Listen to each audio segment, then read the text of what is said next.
You see those names behind Pamela? I love these. You like the theme? Very, very clever. I know the Dadsville one is very good.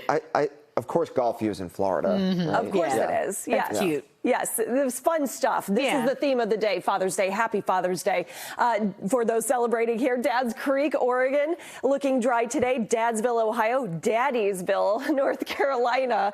I just like saying these names. These are fun. Fishing Creek, Pennsylvania. Looking dry for today, but as we go near Tennessee and near parts of the Appalachians, we still have some flash flood watches across West Virginia into Virginia going into this early part of this next week. Still dry out west, while the same weather system day after day brings us multiple rounds of rain across parts of the midsection and mid-Atlantic states, as well as clouds and cool temps here in the Northeast. We're positioned on the northern side of all of this near stationary activity down to the south, and that's why we're still cool and cloudy with a few of those showers really moving away from the Cape and the Islands for the day. As we get through this afternoon, not a lot of sunshine is expected. I'll warn you now. But where you do see the sun breaking out in Manchester, perhaps in Keene for a short period of time, that's where we have high temperatures nearing 70. While you're stuck under the clouds, we're in the low 60s to 50s at the coast for much of the day, feeling similar to what we had yesterday, although less of a wind from the east, south, and east. And throughout the rest of today, temperatures holding in the 60s, then going into the 50s for all by late this evening. Your day planner for Father's Day, it's dry. So at least we have that going for us. A few sprinkles, but not enough to give us anything in the rain gauge.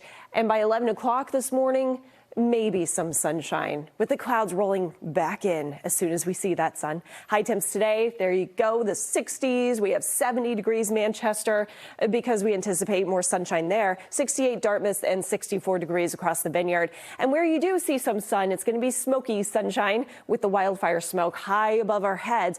But a day like today, it is not affecting our air quality. It's actually very good for this afternoon. Lows tonight back in the 50s under mostly cloudy skies. Monday, breaking apart those clouds a bit more. As we see a mix of clouds and sun, the wind still from the east. Sea breeze is kicking in, keeping us in the 60s here in Boston. Comparing that to some mid-70s across Fitchburg and Lowell, a warmer day, and this marks the start to a warming trend for everyone. As we look at the big picture here, more chances for sprinkles will be just across the western parts of New England for Tuesday into Wednesday. Wednesday, some more significant rain, but very isolated in nature. A lot of times as we go forward in time, at least 3 days out, the forecast models look worse than what will actually happen. I think there's going to be a lot of dry opportunities on Wednesday, a few storms, a few showers, but it's the humidity that overcompensates, and so it looks like it's going to rain all day. That's not the case on Wednesday. Same for Thursday. We start off dry, but then there is an approaching cold front and it turns stormy. Depending on the timing of this storm system, we could be talking about some severe thunderstorm chances with damaging wind and hail. So stay tuned on that. May have a first alert day on Thursday. And that's the big thing that we're watching for all of next week on top of the heat and humidity. We get up to 90 degrees before those storms on Thursday. Less humid for Friday, leading into this next weekend. Do we break the streak of rain? It looks likely at this point. What? No, yeah. Too early to I'm almost attached to it at this point. But we'll keep you posted. Okay. Thank you, Pamela.